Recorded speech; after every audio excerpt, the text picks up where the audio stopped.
자, 이제 소설이 발생을 했는데 이렇게 해서 18세기에 영국에서 소설이 이루어졌을 때 처음에 금방 나타난 것이 아니고 17세기 말에서 18세기에 넘어가는 과도기에 이제 대표적인 사람이 다니엘 드포라고 그랬죠. 영문학상 그 이름을 영원히 남긴 작품이 로빈손 크루소예요.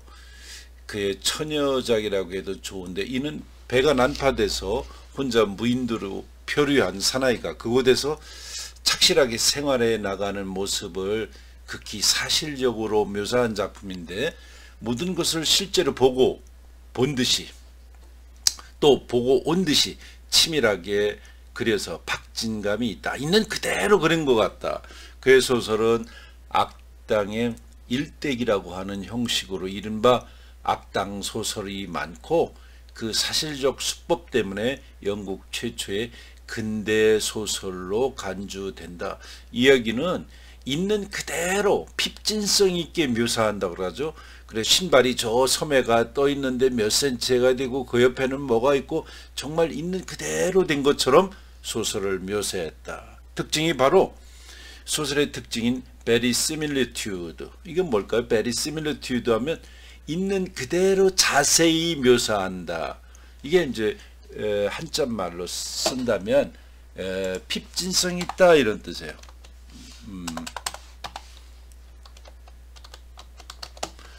이 핍진성이 verisimilitude, 있는 그대로를 자세하게 묘사하는 것. 주제에 있어서는 종교적 의의를 중요시했다. 자, 이 시대의 대표적인 사람이 다니엘 드포이고, 또 이 시대의 소설가로서 이제 18세기 초에 나타난 사람이 헨리 필딩인데, 헨리 필딩의 대표적인 작품으로는 조셉 앤드류스가 있어요. 조셉 앤드류스가 있다.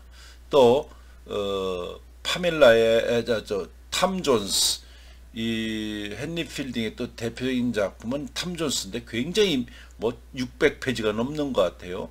이 탐 존스가 있는데 의식의 흐름의 기법으로 썼다. 그런데 20세기의 의식의 흐름의 기법과는 좀 다른 그런 내용이라고 볼 수 있어요. 그래서 굉장히 길고, 이러한 조셉 앤드류스, 탐 존스와 같은 작품이 있었다. 이렇게 알아뒀으면 좋겠어요. 자, 이번에 또 대표적인 작품은 조나단 스위프트가 있죠. 조나단 스위프트인데, 이 사람은 갈리버 여행기, 갈리버 트래블스를 쓴 작품이에요. 이번에 스님이 영국에 갔을 때 갈리버 여행기 작가의 무덤에도 성당에서 본 적이 있는데, 영국 사람들이 굉장히 호전적이다 이런 것들을 내세워서 갈리버 여행기를 썼는데, 영국 문학사상 가장 세타이어 풍자적인 작품이다. 그래서 이 작품을 보면 뒤에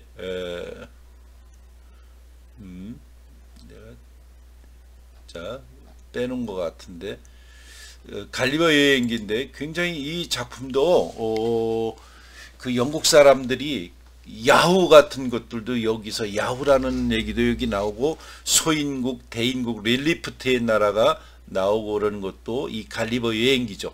지금 어떻게 보면 풍자소설인데 어린아이의 요만한 손가락만한 놈들이 엄청 싸우잖아요. 근데 이거를 어린이가 보라고 하는 것이 아니라, 영국 사람들은 저렇게 지들끼리 싸우고 당파끼리 저렇게 싸우는데 꼭 저렇게 소인국의 저놈들 같다, 이거를 풍자한 거라고 볼 수 있겠죠. 또 이 시대의 대표적인 소설가로서는 로렌스 스톤이 있어요. 근데 이 로렌스 스톤의 작품을 보면 스트림 오브 컨셔스니스 기법을 사용한다. 이것도 의식의 흐름의 기법인데, 즉 플래시백, 갑자기 과거로 돌아가는 거야. 또 프리 어소시에이션, 자유현상 기법, 프로페러가 돌아가는 것을 보고 옛날엔 내가 월남전에서 싸웠던 과거를 생각하는 거, 영화에서 갑자기 과거로 되돌아가는 거, 이런 의식의 흐름을 알고 썼다. 트리스트럼 샌디가 대표적인 작품인데, 소설 쓰기에 블랭크 페이지, 뭐 새카맣게 아무것도 안 써 있어요. 한 페이지가. 이렇게 까만 페이지도 있고 새카만 페이지로 돼 있고 어린 시절과 성인 때를 오가며 왔다 갔다 이런 작품을 썼다. 뭐 이런 정도 알아줬으면 좋겠어요. 자, 영국에 있어서 실질적인 18세기의 소설가는 이제 근대 소설의 효시는 사뮤엘 리차드슨이라고 보죠.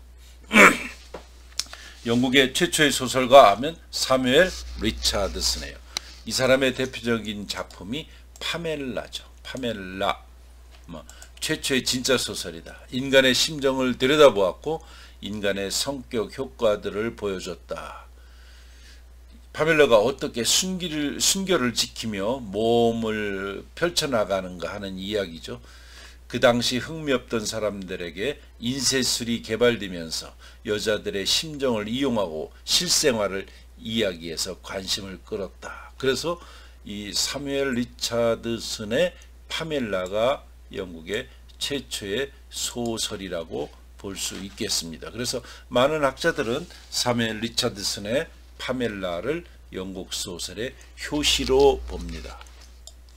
자, 이런 18세기 또 말에 시에 있어서 그레이브 야드 스쿨 또는 그레이브 야드 포이트 이렇게 얘기하는데 묘지파, 그레이브 야드, 묘지파 시인, 그레이브 야드 포이트 또는 그레이브 야드 스쿨 그래가지고 묘지파 시인들의 그룹이 있어요. 또 이 시대에는 18세기 말에는 고딕 나블이 이제 고딕 소설이 나타나는데 한번 보죠.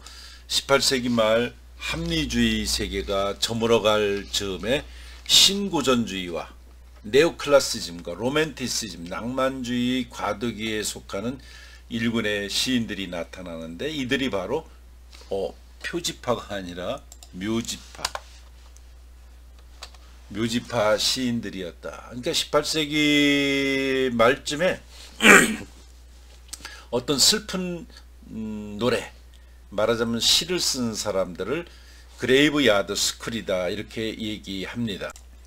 이 사람들은 삶의 덧없음과 죽음의 애상, 자 인생이라는 게 이렇게 쓸쓸히 죽는구나 이런 감상적인 소재를 다루었는데 어떤 우울함이라든가 참 이렇게 해가 넘어가는 것처럼 인생의 황혼이 오는구나 이렇게 자기 연민의 감정을 용납하지 않는 신구전주의 원칙에 대한 반발이었다. 그러니까 인생이 이렇게 우울하게 끝나네, 죽는구나 뭐 이런 이 감상적인 내용이 그런 드는 것이 인간이죠. 그런데 신구전주의는 그런 게 아니죠. 이성, 보편, 질서 이런 것을 강조했어요. 그러니까 18세기의 이런 정세에 반대해서 우리 쓸쓸하구나, 삶이 이렇게 덧없는 것이구나 이런 것을 노래한 시인들이라고 볼 수 있어요. 그래서 그레이브 야드 스쿨의 대표적인 시인이 토마스 그레이예요. 토마스 그레이. 이 토마스 그레이는 묘지파 시인의 대표적인 시인이라고 볼 수 있죠. 이 묘지파 시인의 대표적인 사람이었는데 이 사람은 보면 시골 엘로지 리튼 인 컨트리 처치야드 이거죠. 엘로지 리튼 인 컨트리 처치야드 그 시골 묘지에서 쓴 비가 엘러지 슬픈 노래 이런 시를 썼어요. 인생의 가는 길이 무엇인가를 잘 나타낸다. 우리 다 이렇게 죽으면 교회에 와서 저렇게 묻힐 거다 이런 이야기를 쓴 시인이죠. 그래서 이 18세기 말에 나타난 이 신고전주의, 여기에 이제 토마스 그레이가 엘러지 리튼 인 컨트리 처치야드 같은 걸 썼고, 어떤 그 피곤에 지친 농부는 터벅터벅 돌아오고라는 구절이 있는데 시인의 수많은 고민과 수십 번에 고쳐 쓴 어떤 여러 번 고쳐 써서 그런 표현을 했다고 알려 있죠. Plowman homeward plod his weary way. 즉 피곤해 지친 농부는 터벅터벅 집으로 돌아오고 뭐 이렇게 표현이 있어요. 이런 묘지파 시인들은 뭐 아직까지도 인위적인 역시 갈고 닦은 시어를 즐겨 사용하고 시의 결론에 이르러서는 대체로 인간의 한계에 대한 인식을 드러내는 등 신고전주의적 도덕률을 보여줬다. 자, 그래서 이 신고전주의 시대의 대표적인 사람이 방금 얘기했던 토마스 그레이다, 이렇게 볼 수 있겠습니다. 자, 이거를 좀 얘기하면 영국의 낭만주의 운동은 과거 네오클라시즘, 신고전주의라고 그래요. 네오클라시즘, 신고전주의와 근본적 이유도 의도적인 단절을 기획한다. 낭만주의는 19세기에 시작이 되는데 뭐에 대한 반발? 신고전주의, 18세기 신고전주의에 대한 반발로 낭만주의가 이제 생긴다. 1798년 워즈워드와 코올리지가 릴리칼 발라드, 이건 서정 민요 시집이에요. 아주 중요해요. 이 이야기는. 이 릴리칼 발라드 작품이니까 워즈워드와 코올리지라는 시인이 릴리칼 발라드 서정 민요 시집을 통해서 낭만주의의 포문을 열 때 그들의 강령은 왜 우리가 이렇게 릴리칼 발라드 서정 민요 시집을 쓰느냐, 자기의 생각을 밝혔죠. 18세기의 모든 문학적 사상적 이데올로기에 대한 전폭적인 거부였어요. 18세기는 시를 어떻게 써요? 호모처럼 써야 돼요. 이성적이고 지적이고 어떤 질서를 숭배하고 뭐 이런 것들이 18세기의 가치관이에요. 예를 들면 공자와 맹자처럼 시를 쓰기 위해서는 공자의 맹자를 다 외우다시피 공부해서 비슷하게 써야 된다. 갈고 닦아야 된다. 시를 쓰면 인간의 상상력 이런 건 안 된다. 이게 신고전주의잖아요. 하지만 어떠한 역사도 단절이 있을 수 없다. 18세기 말 합리주의 세계가 저물어갈 무렵 신고전주의와 낭만주의 과두기에 속하는, 그러니까 신고전 이성과 질서 합리를 하는 거와 낭만주의는 뭐예요? 인간의 감정을 중요시하는 거잖아요.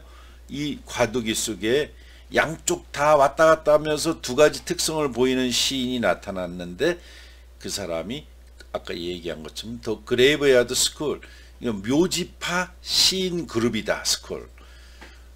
그레이브야드 스쿨에 속하는 시인들은 삶의 덧없음, 죽음 등의 감상적인 소재를 다루고 이는 우울함이나 자기 연민의 감정을 용납하지 않는 신고전주의적 데코럼에 대한 반발이다. 신고전주의적 데코럼은 뭐예요? 인간은 내용과 형식이 딱 적정, 데코럼, 딱 형식과 내용이 딱 맞아야 된다. 이런 점에서 이게 데코럼이죠. 이런 점에서 어느 정도 낭만주의의 성격을 띠게 된다.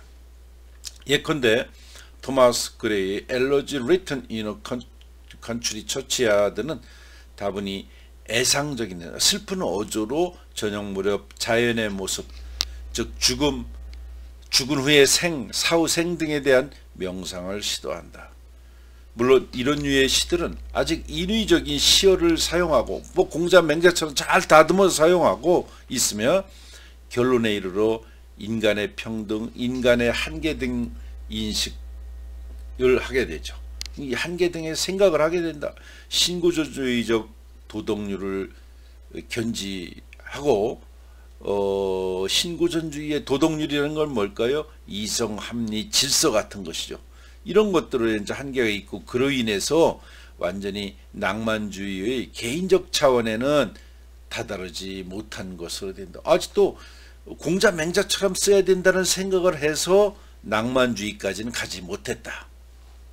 그로 인해서 이런 낭만주의에 가지 못한 것으로 개인적 차원에서 그런 특성을 보여준다.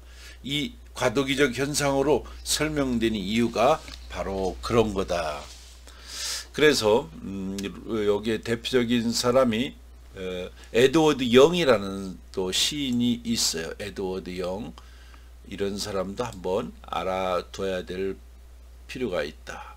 자, 그래서 묘지파 시인의 대표적인 사람은 토마스 그레이다. 이런 거 알아뒀으면 좋겠어요. 그 다음 또 18세기 말에는 이런 묘지파 시인들이 활약하던 18세기 후반부터 19세기 초까지 한시적으로 유행했던 또 하나의 문학 장르는 고딕 나블의 고딕 소설이다.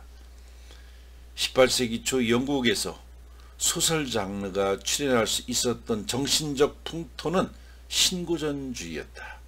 그러니까 18세기 초에 영국에서 나블이 이제 소설이 발생하는 건 아까 얘기한 것처럼 로맨스에서 이쪽으로 넘어왔다고 그랬죠. 그런데 18세기 중엽을 지나면서 시대의 정서가 감수성을 중요시하는 그 마음의 상태, 마음의 정서, 변화 이런 것을 중요시하고 또 마침내 18세기 말에 가서는 낭만주의 문학이 개화된다.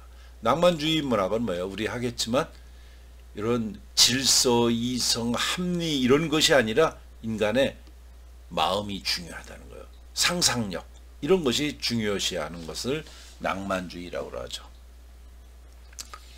고딕이라는 용어는 중세 유럽에서 유행했던 건축 양식에서 유래되었고 고딕 소설은 고딕식 건축처럼 음산하고 황량한 분위기에서 사건이 진행된다.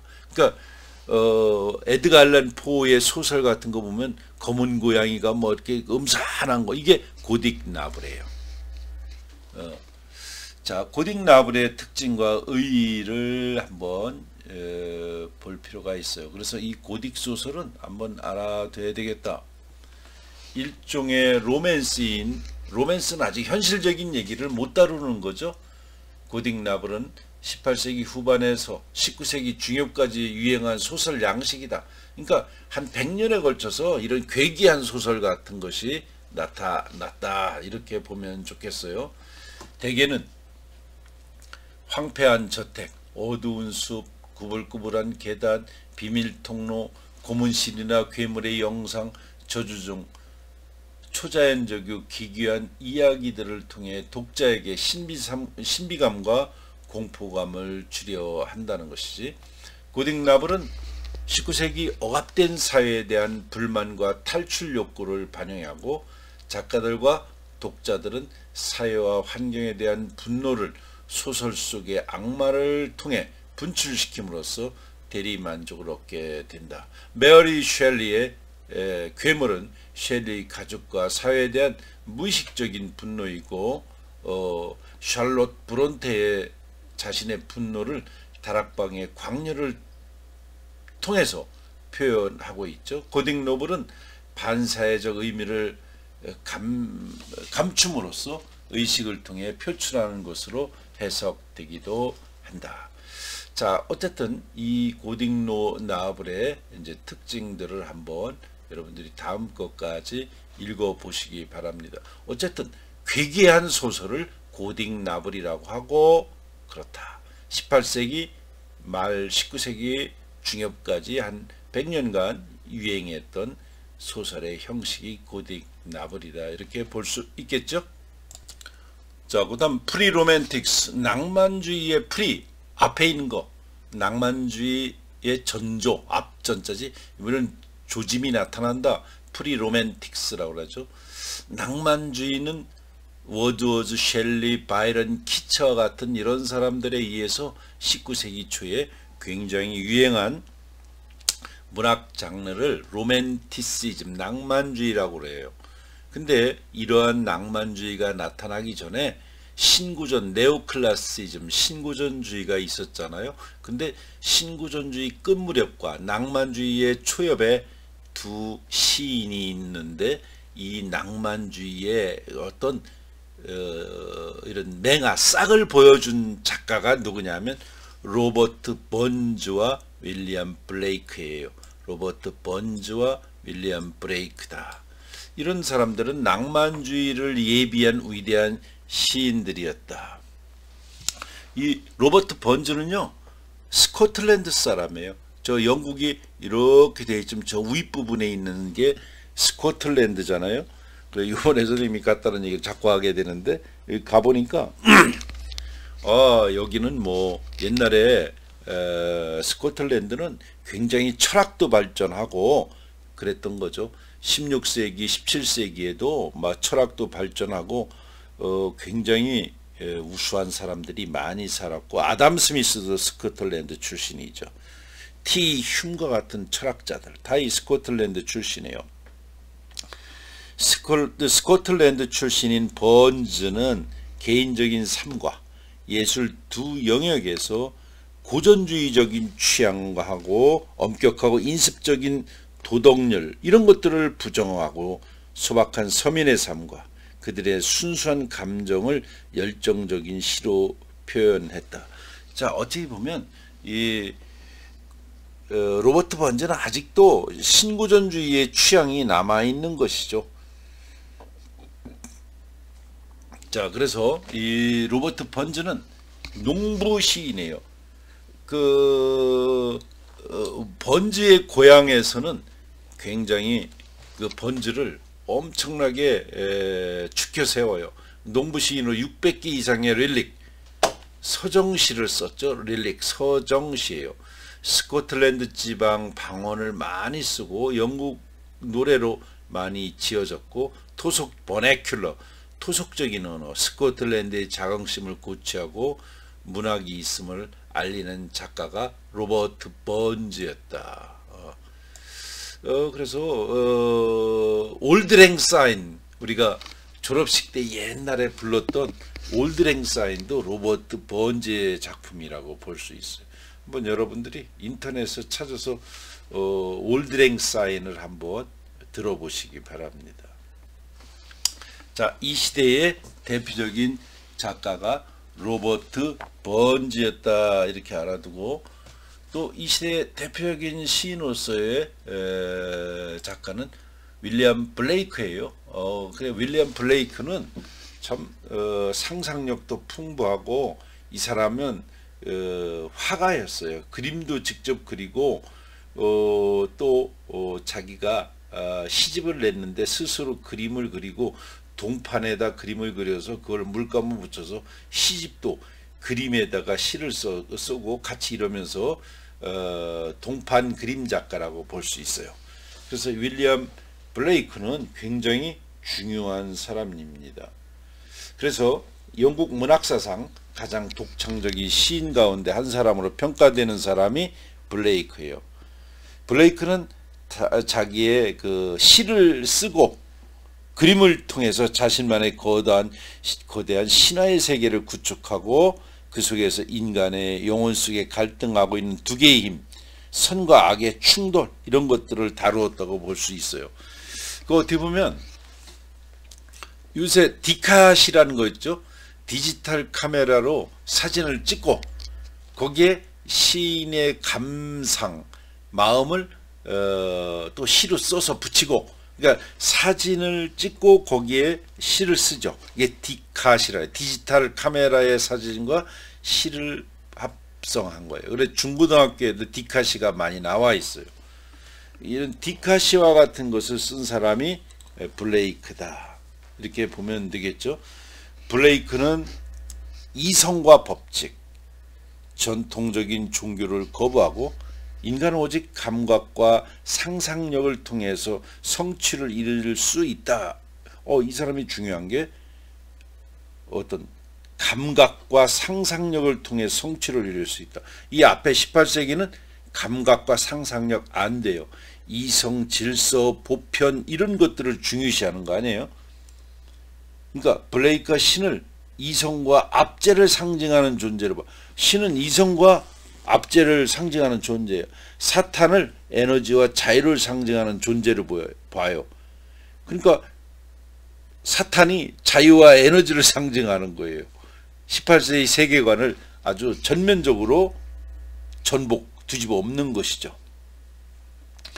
그는 감옥은 법률이라는 돌로 쌓아 올린 것이고 매음굴은 종교의 벽돌로 지어졌다고 주장을 해요. 한편 지옥은 에너지와 창의성이 가득한 공간이고, 지옥은 에너지와 창의성이 가득한 공간이고, 우리는 그곳에서 놀라운 새로운 진리를 발견할 수 있다고 블레이크는 얘기하죠. 블레이크는 인간이 상상력을 마음껏 개발하고 이성의 도움이 없어도 궁극적인 진리를 포착할 수 있는 능력을 갖추어야 한다고 주장을 해요. 그래서 이 사람은 이성과학 같은 것은 위험하고 우리가 억제되지 않은 개인의 자유상태, 법에 의해서 통제되지 않은 상태에서 intuition, 직관의 힘은 그보다 더 저급한 instinct, 본능에 입각해서 살아갈 때 우리는 이 지상에서 천국을, 예루살렘을 건설할 수 있다는 블레이크의 그 사상이에요. 이 블레이크의 사상은 낭만주의 예술론의 핵심적인 주장을 담고 있다, 이렇게 볼 수가 있어요. 그러니까 이 블레이크만 하더라도 18세기의 합리, 이성, 보편, 질서 같은 것들을 거부하고 새로운 시대에는 그런 상상력, 뭔가 직관에 의해서 살아가는 거, 통제되지 않은 거, 이런 것들을 더 의미가 있다고 보는 거죠. 그래서 이 사람은 Songs of Innocence and Experience, 순수와 경험의 노래, 뭐 이와 같은 유명한 시가 있는데, 예전에 선생님은 이 영문학사 할 때 윌리엄 블레이크 시를 한두 편은 이렇게 발표도 시키고 했었던 생각이 납니다. 그래서 여기에 내가 써뒀던 거, 아까 내 동판 그림 작가였다, 상상가였다, 18세기 말엽을 살면서 감정의 직접성과 박력 있는 표현을 통해서 시냇물처럼 맑고 투명하면서 힘이 넘치는 서정시를 썼다. 그래서 후기에는 복잡하고 독창적인 신화체계를 통해서 참으로 해방된 인간의 모습과 참 인간이 이루는 행복한 사회의 도래를 선언하는 이런 시편을 썼다. 그래, 어떻게 보면 인간의 해방을 꿈꾸는 시인이었어요. 그래서 이 사람의 시세계는 죽음과 삶을 대비하고 묘지파 시인들의 작품을 그림으로 그리고 예언적인 시를 쓰고 종교적인 시를 쓰고 죽은 후 형벌과 지배자의 영원성과 물질의 실체를 믿지는 않았다. 그래서 어떻게 보면 어느 문파에도 속하지도 않고 영국의 가장 독창적인 작가 중에 한 사람이 블레이크다, 이렇게 볼 수 있겠습니다. 자, 이런 얘기가 이제 블레이크, 그러니까 이 우리 역사상에서 낭만주의, 신고전주의, 무슨주의 하는 것들은 하루아침에 딱 칼로 무 자르듯이 어제까지는 낭만주의고 어제까지는 이때까지는 신고전주의, 그런 것이 아니죠. 이게 올라가면서 중간에 가도기도 있고 또 어떤 우여곡절을 거쳐서 어떤 시즌으로 또 이즘으로 넘어가게 되는 거죠. 그래서 18세기 말에 이런 어거스탄 에이지에, 아우구스트 시대에 대표적인 시인으로서는 알렉산더 포퍼가 있었고, 18세기 말에 가면 또 이렇게 묘지파 시인들이 있었고, 또 묘지파 시인들과 함께 낭만주의가 19세기에 시작이 되는데 18세기 말에 로버트 번즈와 윌리엄 블레이크 같은 독창적인 작가들이 있었다. 이들은 낭만주의와 신구전주의의 특징들이 절반씩 그의 몸에 배어 있는 거죠. 독창적인 사람이죠. 특히 로버트 번즈는 스코틀랜드의 어떤 특성 같은 거, 버네큘러, 토속어 같은 것도 쓰이고 스코틀랜드의 어떤 지형성 같은 것을 굉장히 강조하는 시인이다. 지금도 스코틀랜드에 가보면 번즈의 거리가 있더라고요. 로버트 번즈를 굉장히 자랑스럽게 생각했는데 이 사람은 농사를 짓던 시인이었다. 작곡도 했다고 그랬죠. 그 다음 윌리엄 블레이크인데 가장 독창적인 시인이었고, 요새 같으면 디지털 카메라로 시를 쓴 디카 시인이죠. 한번 여러분들이 디카 시를 인터넷에서 검색해 보세요. 그럼 디카 시가 뭔지 알 수 있는데 이 선조가 윌리엄 블레이크가 아닐까, 이런 생각이 들어갑니다. 자, 이렇게 해서 19세기 낭만주의를 기다리면서 새로운 시대를 맞이하는 준비 역할을 이 사람들이 해줬다고 볼 수 있겠죠. 자, 이렇게 해서 이제 프랑스 대혁명을 거치면서 우리가 낭만주의의 시대로 가는 것이죠. 그 1789년에 발생한 프랑스 대혁명은 절대 군주제의 압제를 뚫고, 프랑스 대혁명은 뭐예요? 프리, 리버티, 자유, 또 이퀄리티, 평등, 프레터니티, 어떤 박애, 자유, 평등, 박애의 기치를 높이 들어올린 시민혁명의 개가라는 점에서 유럽 세계사에 낭만주의의 물꼬를 튼 중요한 사건이었어요. 1789년이 프랑스 대혁명이 일어났는데, 프랑스 대혁명은 절대군주의 루이 14세 같은 이런 존재들을 다 쳐버리고 자유, 모든 사람에게는 어떻게 보면 이 1789년으로부터 이 세상의 지배권이 바뀐 거예요. 절대군주에서 이런 시민이 이런 지배의 계급으로 등장하게 되는 거예요. 왕권이 무너지고 의회 공화정 같은 것들이 생기기 시작하는 거예요. 자유, 평등, 박애의 기치를 높이 들어올린 시민혁명이 바로 프랑스 대혁명이에요. 서구 역사상 가장 중요하네요. 지배계급을 바꾼 거예요. 이제 그 왕권, 귀족 이런 사람들이 세상을 지배하다가 하루아침에 쑤셔 바뀌고 젊은 평민들이 이제는 그 의회를 만들어서 새로운 시대를 연 시기가 프랑스 대혁명이라고 할 수 있겠죠. 그래서 프랑스 혁명에 대한 연구는 굉장히 많은데, 우리가 바라볼 것은 프랑스 대혁명을 통해서 영국의 이러한 낭만주의 시대가 또 도래됐다는 것을 알려드리면서 좀 쉬었다가 낭만주의에 대해서 또 한번 해보도록 하겠습니다.